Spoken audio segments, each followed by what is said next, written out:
Gagawin natin ngayon yung actual size ng kotse. Gagamitin natin yung sukat ng mugs. Halimbawa, ang sukat ng mugs ay 15. Gagawa tayo ng bilog gamit ang ellipse tool na katulad na yun. Gagawin natin siya ngayong 15. So, ibig sabihin, yung ellipse tool na nasa screen natin ngayon ay actual size ng mugs.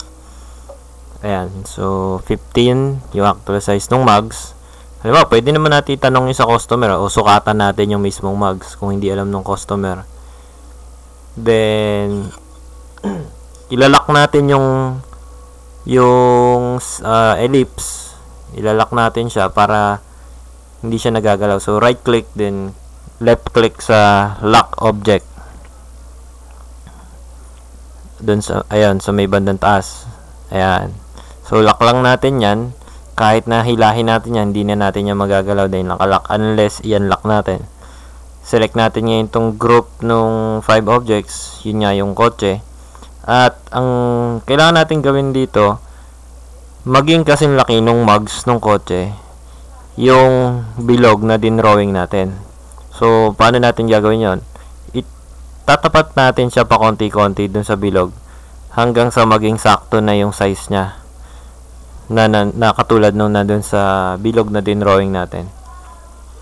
Pagka naging magkasing laki na sila, ibig sabihin, yung laki ng kotse na nandun sa screen natin, yun na yun mismong actual size ng buong kotse.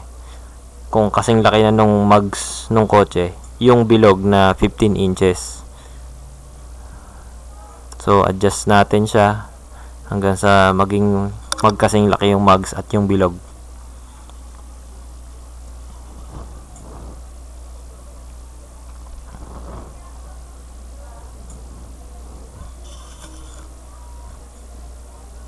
Ayan, so konti pa.